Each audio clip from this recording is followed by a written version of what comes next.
Hello friends, welcome to J knowledge classes. आज की इस वीडियो में हम लोग देखने वाले हैं क्लास 9 का बायोलॉजी का दूसरा चैप्टर उत्तक का लघु उत्तरीय प्रश्न। तो वीडियो को अंत तक जरूर देखिएगा। चलिए तो वीडियो को शुरू करते हैं। देखिए, पहला नंबर प्रश्न है, उत्तक क्या है? तो इसका उत्तर लिखना है, समान उत्पत्ति तथा समान कार्यों को संपादित करने वाली कोशिकाओं के समूह को उत्तक कहते हैं। चलिए, दूसरा प्रश्न है, बहुकोशिकीय जीवों में उत्तकों की क्या उपयोगिता है? तो इसका उत्तर लिखना है, बहुकोशिकीय जीवों में अलग अलग कार्य के लिए अलग अलग कोशिकाएं रहती है, अतः इनके कार्यों का संपादन अच्छे एवं सही तरीके से होने के लिए इनका विभाजन श्रम के आधार पर होता है, जिसे उत्तक कहा गया है, जो किसी बहुकोशिकीय जीवों के जीवन के संचालन के लिए उपयोगी है। चलिए, तीसरा प्रश्न है, विभज्योतकी उत्तक एवं अस्थायी उत्तक में क्या अंतर है? चलिए, तो इसका उत्तर लिखना है, एक तरफ विभज्योतकी उत्तक और एक तरफ अस्थायी उत्तक लिखना है। और विभज्योतकी उत्तक तरफ लिखना है, विभज्योतकी उत्तक आवश्यक जीवित कोशिकाओं का बना होता है, जिसमें विभाजन की क्षमता होती है। अस्थायी उत्तक तरफ लिखना है, उत्तक के वृद्धि के फलस्वरूप बनता है, जिसमें विभाजन की क्षमता नहीं होती है। चलिए, इसी तरह से विभज्योतकी उत्तक तरफ लिखना है, इस उत्तक की कोशिकाएं छोटी, अंडाकार या बहुभुज होती है। और अस्थायी उत्तक तरफ लिखना है, इस उत्तक की कोशिकाओं का आकार निश्चित रहता है। चलिए, विभज्योतकी उत्तक तरफ लिखना है, इसमें रसधानी प्रायः अनुपस्थित रहता है। और अस्थायी उत्तक तरफ लिखना है, इसमें रसधानी प्रायः उपस्थित रहता है। चलिए, 4 नंबर प्रश्न है, मृदु उत्तक कहाँ पाया जाता है?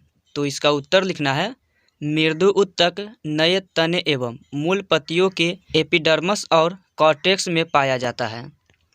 चलिए, 5 नंबर प्रश्न है, स्थूल कोण उत्तक के किन्हीं 2 कार्यों को लिखें? तो इसका उत्तर लिखना है, ये पौधों को यांत्रिक सहायता प्रदान करते हैं। और दूसरा लिखना है, जब इनमें हरित लवक या क्लोरोप्लास्ट पाया जाता है तब यह भोजन का निर्माण करता है। चलिए, 6 नंबर प्रश्न है, सरल अस्थायी उत्तक कितने प्रकार के होते हैं?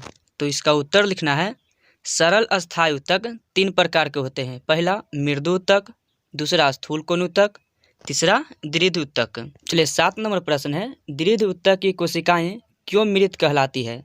तो इसका उत्तर लिखना है, दृढ़ उत्तक मोटी दीवार की कोशिकाओं का बना होता है, इसलिए दृढ़ उत्तक की कोशिकाएं मृत कहलाती है। चलिए, 8 नंबर प्रश्न है, कॉर्क कोशिका का निर्माण कब होता है?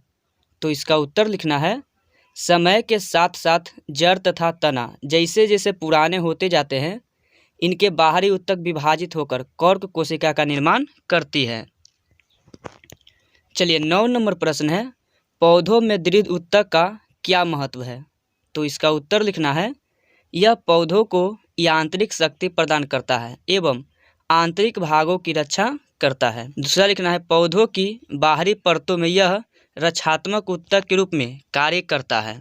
चलिए, 10 नंबर प्रश्न है, जाइलम एवं फ्लोएम को जटिल उत्तक क्यों कहा जाता है? तो इसका उत्तर लिखना है, जाइलम एवं फ्लोएम उत्तक 2 या 2 से अधिक प्रकार के कोशिकाओं का बना होता है, इसलिए इसे जटिल उत्तक कहा जाता है। चलिए, 11 नंबर प्रश्न है, जाइलम के प्रत्येक अवयव का एक एक कार्य लिखें? तो इसका उत्तर लिखना है, जाइलम 4 विभिन्न प्रकार के अवयव से बना है। पहला वाहिनिकाएं, इसमें कार्य लिखना है, ये पौधों को यांत्रिक सहायता देती है एवं जल को तने द्वारा जड़ से पत्ती तक पहुंचाती है। दूसरा है वाहिकाएं, इसका भी एक कार्य लिखना है, ये भी जड़ से जल एवं खनिज लवणों को पत्ती तक पहुंचाती है। इसके बाद है तीसरा जाइलम तंतु, इसका भी एक कार्य लिखना है, ये मुख्यतः पौधों को यांत्रिक सहायता प्रदान करते हैं।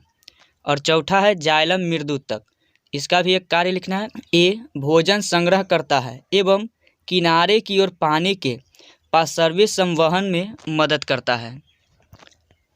चलिए, 12 नंबर प्रश्न है, फ्लोएम के प्रत्येक तत्व का एक एक कार्य लिखें? तो इसका उत्तर लिखना है, फ्लोएम 4 विभिन्न प्रकार के तत्व से बना है।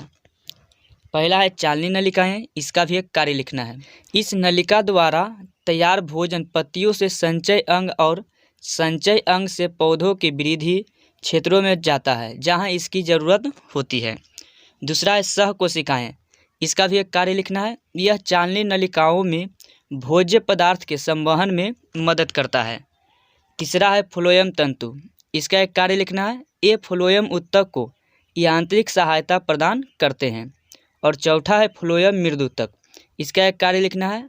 इनमें भोजन संचित रहता है। ये भोज्य पदार्थ के संवहन में सहायक होती है।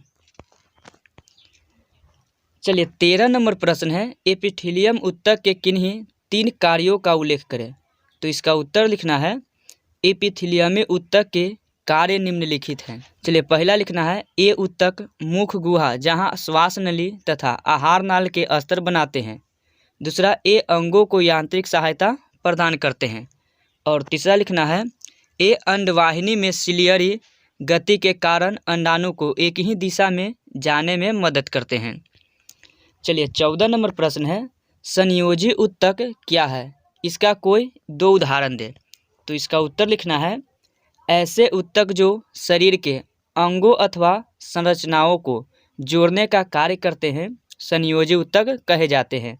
उदाहरण, कंकाल ऊतक, तरल संयोजी ऊतक। चलिए 15 नंबर प्रश्न है, एरियोलर ऊतक के कार्यों का उल्लेख करें। तो इसका उत्तर लिखना है, एरियोलर ऊतक के कार्य निम्नलिखित हैं। पहला, यह त्वचा एवं मांसपेशियों अथवा 2 मांसपेशियों को जोड़ने का कार्य करता है। दूसरा लिखना, यह भिन्न यांत्रिक रचनाओं को ढीले कप से बांधकर उन्हें अपने स्थान पर रखने में मदद करता है। चलिए 16 नंबर प्रश्न है, टेंडन और लिगामेंट में क्या अंतर है? तो एक तरफ टेंडन लिखना है और एक तरफ लिगामेंट लिखना है। और टेंडन तरफ लिखना है, टेंडन ऊतक मांसपेशियों को अस्थियों अथवा दूसरी मांसपेशियों से जोड़ता है। और लिगामेंट तरफ लिखना है, लिगामेंट ऊतक अस्थियों को अस्थियों से जोड़ता है। चलिए 17 नंबर प्रश्न है, वसा एडिपोज ऊतक के किन्हीं 4 कार्यों का उल्लेख करें। तो इसका उत्तर लिखना है, वसा एडिपोज ऊतक के 4 कार्य निम्नलिखित हैं। पहला, यह ऊतक संचित भोज्य पदार्थों का कार्य करता है जिसका उपयोग आवश्यकता के समय होता है। दूसरा लिखना है, यह बाहरी चोटों से अंगों की रक्षा करता है। तीसरा लिखना है, यह ऊतक ताप रोधक होने के कारण ठंड से शरीर की सुरक्षा करता है। चौथा लिखना है, इस ऊतक की अधिक मात्रा में संचय से शरीर मोटा हो जाता है। 18 नंबर प्रश्न है, रक्त को तरल संयोजी ऊतक क्यों कहा जाता है? तो इसका उत्तर लिखना है, रक्त का अंतःकोशिकीय भाग तरल होता है जिसमें कोशिकाएं बिखरी रहती हैं, इसलिए इन्हें तरल संयोजी ऊतक कहा जाता है। चलिए 19 नंबर प्रश्न है, लसिका क्या है? तो इसका उत्तर लिखना है, यह एक तरल पदार्थ है जो शरीर की कोशिकाओं के चारों तरफ पाया जाता है। ये रक्त से मिलता जुलता है परंतु यह रंगहीन होता है। चलिए 20 नंबर प्रश्न है, ऐच्छिक और अनैच्छिक पेशियाँ क्या है? तो इसमें ऐच्छिक पेशी की परिभाषा लिखना है और अनैच्छिक पेशी की। देखिए, ये पेशी जंतु के कंकाल में जुड़ी रहती है और इनमें ऐच्छिक गति होती है, इसलिए इन्हें ऐच्छिक पेशी कहते हैं। चलिए अनैच्छिक पेशी में लिखना है, ये पेशियाँ नेत्र की आइरिस में, वृषण और उसकी नलिकाओं में, मूत्र वाहिनियाँ और मूत्राशय में तथा रक्त वाहिनियाँ में पाई जाती है। इसका संकुचन जंतु के इच्छाधीन नहीं है, इसलिए इन्हें अनैच्छिक पेशी कहते हैं। चलिए 21 नंबर प्रश्न है, रेखित पेशी को ऐच्छिक क्यों कहते हैं? तो इसका उत्तर लिखना है, रेखित पेशी में ऐच्छिक गति होती है, इसलिए इन्हें ऐच्छिक पेशी कहते हैं। चलिए 22 नंबर प्रश्न है, तंत्रिका ऊतक के मुख्य कार्य के उल्लेख करें। तो इसका उत्तर लिखना है, तंत्रिका ऊतक के मुख्य कार्य निम्न है। पहला, तंत्रिका ऊतक संवेदना को शरीर के एक भाग से दूसरे भाग में भेजने का कार्य करता है। दूसरा लिखना है, कुछ तंत्रिकाओं आवेग को मस्तिष्क एवं मेरु रज्जु में शरीर के अन्य भागों में ले जाते हैं। चलिए 23 नंबर प्रश्न है, तंत्रिका क्या है? तो इसका उत्तर लिखना है, जब एक से ज़्यादा तंतु संयोजी ऊतक से घिरे रहते हैं तब इसे तंत्रिका ऊतक कहते हैं।